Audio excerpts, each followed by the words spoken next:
Gusto mong gumawa ng buko salad pero naubusan ka na ng buko o kaya naman hindi pasok sa budget mo? Pues meron tayong alternative dyan na pwede mong gawin, sing sarap at nakatipid ka pa. Sa isang kasirola, pagsamahin lang natin ang water, coconut cream, sugar, and clear jelly powder. Haluin lang natin mabuti until mag-well combine and then salang natin yan over low heat until medyo kumulo. Once medyo kumulo na, ilipat lang natin yan sa heat-proof na lagayan and then hayaan lang natin lumamig bago natin to ilagay sa ref. Once nag-firm na yung ating buko jelly, ay gagamit naman tayo dito ng buko shredder para magmukha naman tong buko.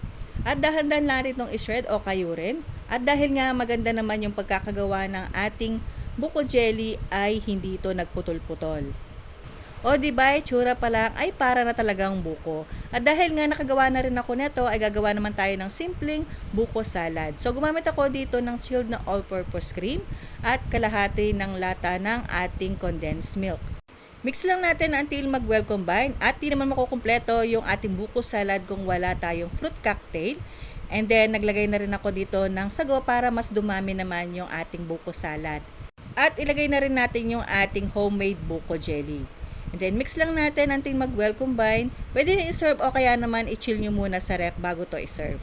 And that's it. Maraming salamat po at ingat palagi. Bye! Follow for more!